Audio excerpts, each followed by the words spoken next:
Alright guys, welcome back to Survival Living here. So yes, emergency alert, and this is actually a huge one. Currently, Hurricane Milton is sitting at a Category 5. They're trying to come up with new labels and stuff like this for this, guys. I've heard Hypercane or Category 6. Now, there is no such thing as a Hypercane or Category 6 hurricane as far as listing goes. But they are saying this thing is producing up to 185 miles per hour, over 200 mile an hour gusts. This thing is massive. So Hypercane, yeah, I do think they need to come up with something like that, or a Cat 6 warning. Currently got some photos up here for you guys. This is the new projected path. I've been reaching out to a lot of my friends and family and people in our community that are in this landfall area of, as of right now, and things change, is Tampa Bay on Thursday morning, 2 a.m. to 3 a.m. Yeah. So let's go over this right fast. This is Tuesday, Category 5, Wednesday, Category 5. Now, Wednesday afternoon, it looks like it's going to drop down to a Category 4. Is what they're projecting, because there's some wind shear and dry air in the area. And Thursday is landfall 2 a.m. at 125 miles an hour, Tampa Bay area. They are saying a Category 3. Now, I do know we got friends there in Tampa Bay area. This whole area, I got a lot of friends in these areas, guys. Fort Myers, all this stuff, guys. This is all going to be affected. But it looks like direct hit to Tampa Bay. A lot of people still recover for Helene that went through. Now, it wasn't a direct hit, but the amount of rain and stuff that went through there, and people that lived on the beach area received a lot of flood. We actually got friends, their homes were damaged. I mean, it's gone. And now they got this beating down their neck. So with this, guys, hopefully it drops down to a Category 3. As preppers, I prepare for the worst, and in this case here, I've been reaching out, telling my friends and loved ones in the area, get out while you can. Now, some of the reports I'm getting from them is that the interstates and stuff are like a parking lot already. So people are not messing around with this. A Category 5, a 5 is what hit here in Mexico Beach, Panama City area. That was Hurricane Michael.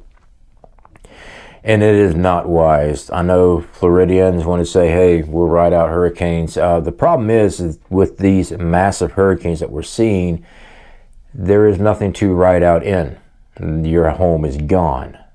So be smart about it.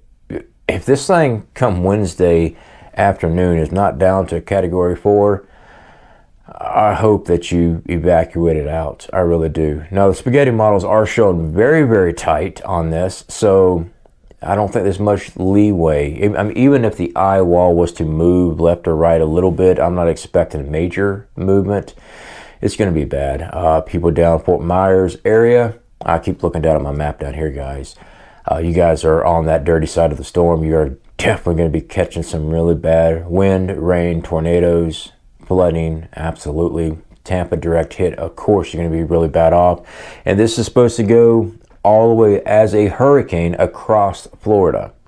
So it's not hitting just there, guys, and everybody else is going to be fine. No, it's going to go right across.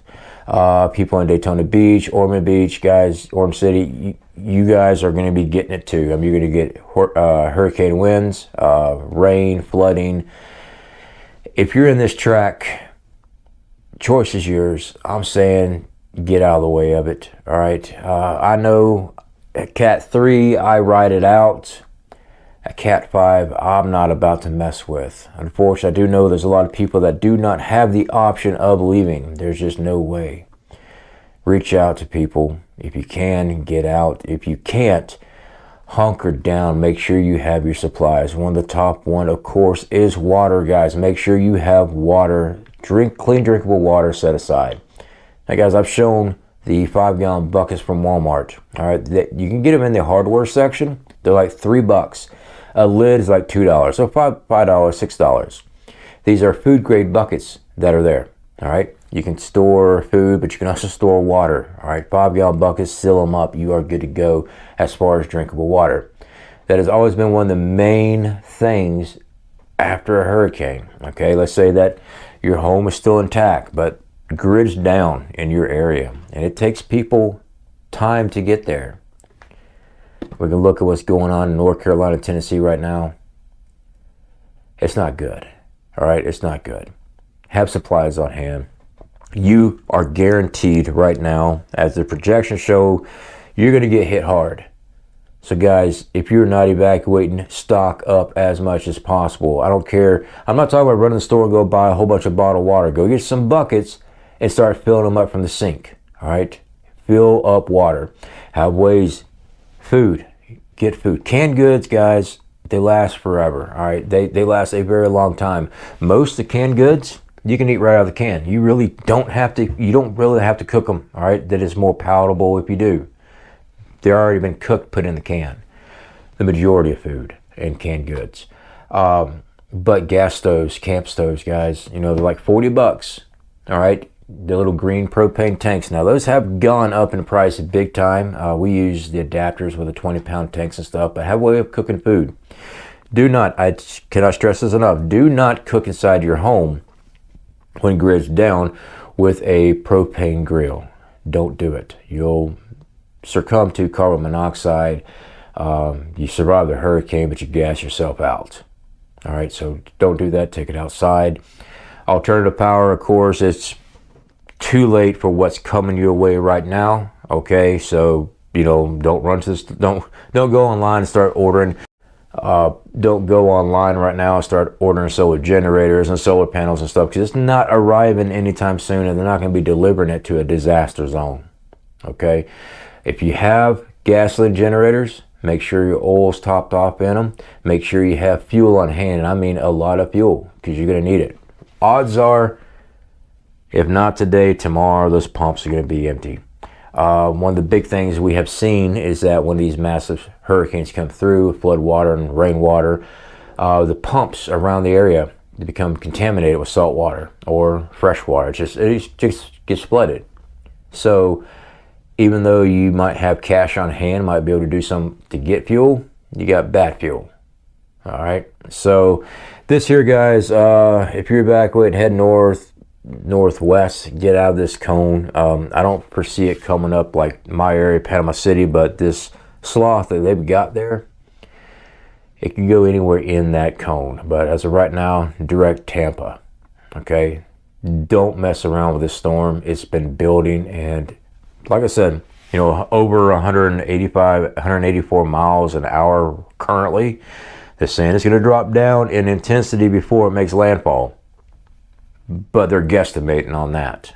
Okay, so as of right now, 185 with over 200 mile an hour gusts, where it's sitting at above the Yucatan. If that was to make landfall, absolutely devastating.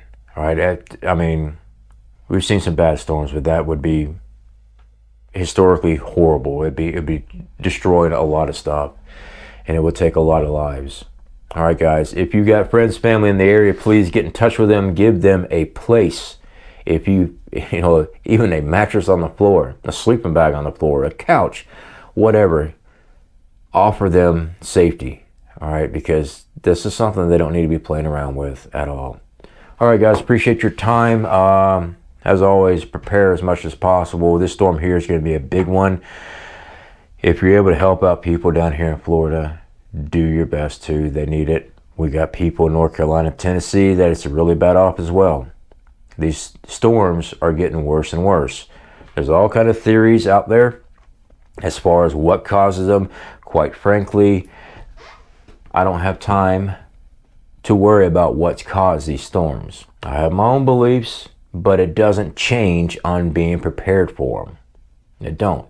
My belief is the earth is either tilted or the poles have moved so much that we're not being reported on, and it's throwing our weather off and intensifying our weather. There's plenty of them out there, all right? There's plenty of theories out there, but it still does not change the fact that the storms are coming, the storms are intensifying, and you need to be prepared for them. All right, guys, speak to y'all later, and y'all take care.